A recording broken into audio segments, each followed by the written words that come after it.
ವಿದ್ಯಾರ್ಥಿಗಳೇ, ಇವೆಲ್ಲ ಸೀರಿಯಲ್ದೊಳಗೆ ಆಗ್ಯಾವ. ನೀವು ಕಲ್ತಿದ್ರಿ ಅಂದ್ರೆ ಈ ಗಣಿತಗಳನ್ನು ಸರಳಾಗಿ ಬಿಡಿಸ್ಬೋದು.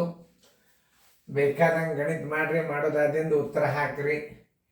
ನೋಡ್ರಿ ಎಷ್ಟನೇ ಲೆಕ್ಕಿದು ಎಲ್ಲ ಸರಳ. ಒಂದು 9 ಪೇಪರ್ಗಳು ಭಾಳ ಸರಳ. ಎಲ್ಲರೂ ಮಾಡಿರಿ. ವಿಡಿಯೋ ಆನ್ ಮಾಡಿರಿ. ಇಲ್ಲೇ ಬಾಯಲ್ಲೇ ಉತ್ತರ ಬರ್ತಕ್ಕಂಥವು ಗಣಿತಗಳನ್ನು ನಾವು ಹೆಂಗೆ ಮಾಡಬೇಕು? ಮೊದಲ ಅದು ದುಂಡು ಕೌಂಸದ, ಅದು ದುಂಡು ಕೌಂಸದ, ದುಂಡು ಕೌಂಸ ಎರಡು ಒಮ್ಮೆ ನೀವು ಬಾಯ್ದಿಂದ ಮಾಡಿಬಿಡ್ತೀರಿ ಅಂದಾಗ ನೀವು ಕ್ರಮಬದ್ಧವಾಗಿ ಹಚ್ಕೋಬೇಕು. ಹೆಂಗೆ ಹಚ್ಕೋಬೇಕಂದ್ರೆ ನೋಡ್ರಿ, ಬರೋಬ್ಬರಿ ಚೆನ್ನಾಗಿರಿ. 20 + 6 ಭಾಗಿಲೆ ಚೌಕಂಶ. ಇದಕ್ಕೆ 51ಕ್ಕೆ ಭಾಗಿಸಿದ್ರೆ 17 ಬಂತು. -5 3 ಗುಣಾಕಾರ ಅದ, ಇದು 15. ನೋಡ್ರಿ 17 3 51. ಇದು ಭಾಜ್ಯ, ಇದು ಭಾಜ್ಯಕ್ಕೆ. ನೀವು 51ಕ್ಕೆ ಭಾಗಿಸ್ಬೇಕು.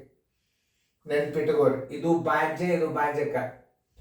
51ಕ್ಕೆ 3 ಭಾಗಿಸಿದಾಗ 17 ಬಂತು, ಚಿಹ್ನೆ ಮೈನಸ್ ಬಂತು. ಇದು ಗುಣಾಕಾರದ, ಇದು 5 3 ಅಂತ. ಇವೆರಡು ಕ್ರಿಯೆಗಳನ್ನು ಅಟ್ ಎ ಟೈಮ್ ಮಾಡ್ಕೋಬಹುದು. ಎರಡು ದುಂಡು ಕೌಂಸ. ಈಗ ನಾವು ಕ್ರಿಯೆ ದುಂಡು ಕೌಂಸದಾಗೆ ಮಾಡ್ಕೋಬೇಕು. 20 + 6 ಭಾಗಿಲೆ 17ರಾಗ 5 ಕಳೆದರೆ 2. ನೋಡಿ ಉತ್ತರ. ಯಾವಾಗ ಇದ್ರದ್ದು ಉತ್ತರ ಬಂತು, ಈ ಚೌಕಾಂಶ ಹೋಗಿಬಿಡ್ತು. ಈಗ ನಾವು ಭಾಗಾಕಾರ ಕ್ರಿಯೆಯನ್ನು ಮಾಡ್ಕೊಡ್ರಿ. ನೋಡಿ 20 + ಇದು ಭಾಜ್ಯ, ಇದು ಭಾಜ್ಯಕ್ಕೆ. ಭಾಗಿಸ್ರೆ 6ಕ್ಕೆ 3 ಬರೋಬ್ಬರಿ 23. ಆನ್ಸರ್ = 23. ಉತ್ತರ ಸಂಖ್ಯೆ ಎಲ್ಲಿದೆ ನೋಡ್ರಿ, 23. ಉತ್ತರ ಸಂಖ್ಯೆ ಸಿ. ನೀವು ಮಾಸ್ಟರ್ ಗೈಡ್ದಾಗ ನೀವು ಪ್ರಶ್ನೆ ಮಾಸ್ಟರ್ ಗೈಡ್ಗಳು 2009 ಬಿಡಿಸಿದ ಬುಕ್ಲೆಟ್ ತಗೋರಿ. ಸೇಮ್ ಟು ಸೇಮ್ ಅದೇ ವರ್ಕ್ಶೀಟ್. ಏನು ಹೇಳಿದೆ, ನವೋದಯ ಎಂಟ್ರೆನ್ಸ್ ಅದು ಬುಕ್ಲೆಟ್. ಅದು ಬುಕ್ಲೆಟನ್ನು ನೀವು ಮುಂದೆ ಇಟ್ಕೊಂಡು ಬಿಟ್ರೆ ನಿಮಗೆ ಎಕ್ಸರ್ಸೈಸ್ ಮಾಡಲಿಕ್ಕೆ ರೆಡಿಮೇಡ್ ಇದ್ದದ್ದು ಅದು ಬುಕ್.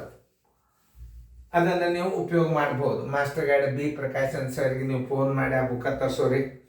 ಎಷ್ಟು ಎಕ್ಸ್ಪರ್ಟ್ ಆಗ್ತಾರೆ. ಯಾವ ಬರೋಂಗಿಲ್ಲ, ಕ್ಲಿಕ್ ಪಟ್ನ ನನಗೆ 1987ನೇದು, ನನಗೆ 67ನೇ, ಅದಕ್ಕೆ ಕ್ಲಿಕ್ ಮಾಡಿಬಿಡ್ರಿ, ಬಿಡಿಸಿದ್ದೆ ಬರ್ದು ಮಾಡ್ತದೆ. ಭಾಳ ವ್ಯವಸ್ಥಿತವಾಗಿ ಇವೆಲ್ಲ ವಿಡಿಯೋ ಕಾರ್ಯಕ್ರಮ ಮಾಡ್ಲಿಕ್ಕತ್ತದ. ಇದ್ರ ಉಪಯೋಗ ತಗೋರಿ. ಚಂದ ಫೇರ್ದಾಗ ಬರ್ಕೋರಿ. ಸಬ್ಸ್ಕ್ರೈಬ್ ಆಗಿರಿ. ಮೊದಲು ಅದನ್ನು ಕೆಲಸ ಮಾಡಿರಿ. ಯಾಕಂದ್ರೆ ಕಷ್ಟಪಟ್ಟು ಮಾಡ್ತಿರ್ತೀವಿ. ನಾವು ರಾತ್ರಿ 1:30 ತನಕ ಕೂತಿರ್ತೀವಿ. ನೋಡಿರಿ ಚೆನ್ನಾಗಿ ಫೇರ್ದಾಗ ಬರ್ಕೊಳ್ರಿ. ನೋಟ್ಬುಕ್ದಾಗ ಇನ್ನೊಂದು ಸಲ ಗಣಿತನ ರೀಪ್ಲೇ ಮಾಡಿರಿ, ತಾನೇ ಬರ್ತದೆ.